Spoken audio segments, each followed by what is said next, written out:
السلام علیکم ورحمۃ اللہ وبرکاتہ۔ بسم اللہ الرحمن الرحیم۔ 3 واقعات کا ذکر جس میں ہمارے لیے عبرت و نصیحت کا بے پناہ ذخیرہ ہے۔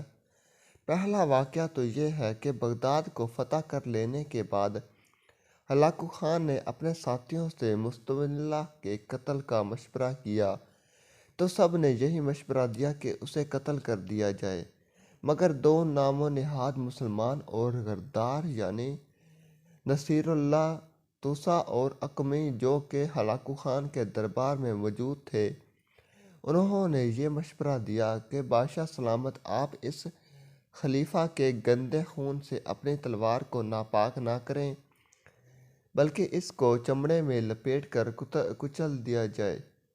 ہلاکو خان نے اس کام کی ذمہ داری اکلمی کے سپرد کر دی جو کہ مستعملہ کا وزیر رہ چکا تھا۔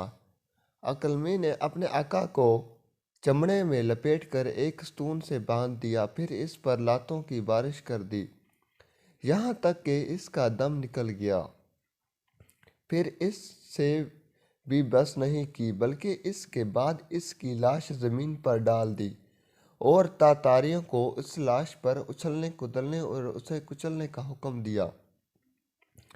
دوسرا واقعہ یہ ہے کہ جب تاتاری عالم اسلام کی اینٹ سے اینٹ بجا رہے تھے اور مسلمانوں کا خون بے داغ بہا رہے تھے تو امام ابن طبیعہ رحمۃ اللہ علیہ نے مسلمانوں کو ان کے خلاف جہاد کرنے کے لیے ابھارا، مگر کئی فقہ اور علماء کا ان کے بارے میں اختلاف ہو گیا کہ تاتاریوں کے خلاف جنگ کرنا جائز ہے یا نہیں۔ تاتاری تباہی مچا رہے تھے اور مسلمان آپس میں لڑ رہے تھے۔ تیسرا واقعہ یہ ہے کہ خلیفہ نے کئی خفیہ زمین دوز حوض بنا رکھے تھے جن میں جواہرات اور شرفیوں کی تھیلیاں پڑی ہوئی تھیں۔ خلیفہ نے یہ سب خزانے اپنے قبضے میں لے لیے اور خلیفہ کو نظر بند کر دیا۔ ہلاکو خان کو سخت بھوک لگی، اس نے کھانا مانگا تو ہلاکو خان نے اپنے کارندوں کو حکم دیا کہ جوہرات کا ایک تشت بھر کر خلیفہ کے سامنے لے جاؤ اور کہو کہ یہ کھاؤ۔ چنانچہ ایسا ہی کیا گیا۔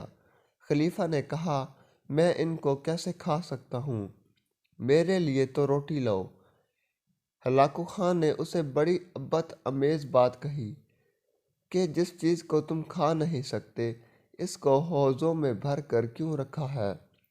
اسے اپنی اولاد یعنی لاکھوں مسلمانوں کو بچانے کے لیے کیوں نہ خرچ کیا اور سپاہیوں کو کیوں نہ دیا تاکہ وہ تمہاری طرف سے بہادری کے ساتھ لڑتے اور تمہارا ملک بچاتے۔